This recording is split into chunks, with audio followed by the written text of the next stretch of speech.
I grew up in a world thinking people are good and trustworthy. I grew up with the idea that I would be spared from any sort of trauma or pain because it only happened in movies, books, or to other people I've never met.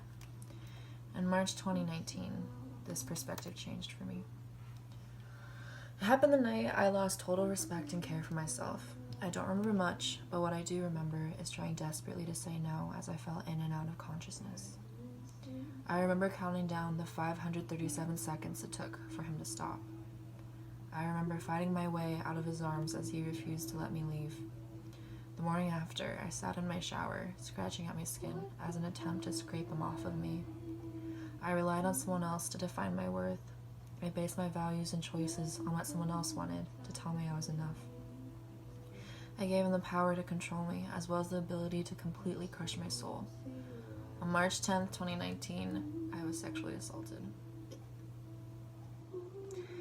This traumatic event left me depressed, doubting myself at every turn. I punished myself with extremes, starving to binge eating, crying alone to overcommitting. I completely cut off everyone that cared about me, replacing them with toxic friends. I thought I deserved this new life I made for myself. I thought I deserved what he did to me. I thought I deserved it. A few months into the cycle, I found a baby picture of myself.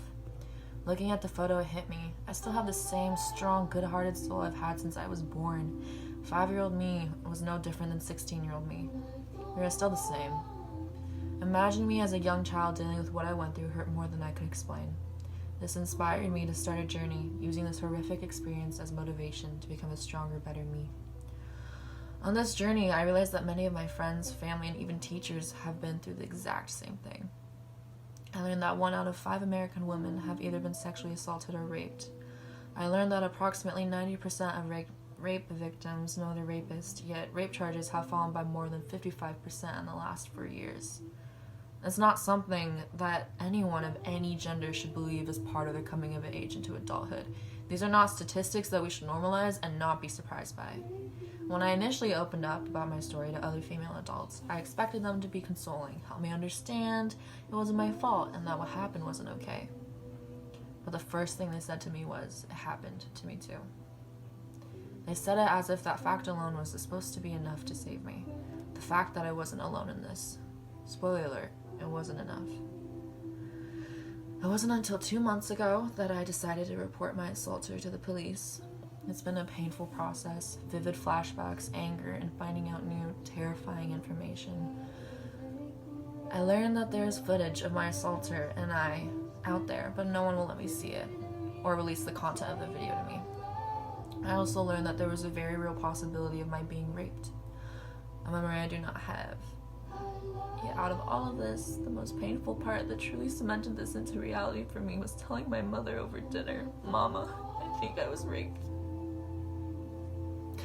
It was only a month ago where I attempted to end that pain. I attempted to end my life. But I'm here today, alive and well. I'm here telling my story because I want to fight. I'm fighting not only for myself, but I'm fighting for those who can't, those who aren't ready, those who don't know how to, and for the 13% of all female rape victims that took their lives. This horrific thing has happened to too many of my peers and loved ones for me to remain quiet anymore. Our society has normalized sexual assault to the point where many victims are actually encouraged to not report or to speak up about their stories. So if the stats I found were correct, there is at least 100 of you out there who have experienced some form of sexual assault. If you're one of them, listen to me when I say this. This is not your fault. It is not your fault. I see you and I hear you. You are worthy. You deserve more. You are more than this experience. Do not let this define you or your worth. I hope my words can empower you to find the justice you deserve, forgiveness for yourself, and power in telling your story. It's a long, painful process, but you will get through it. I know you will, because I did.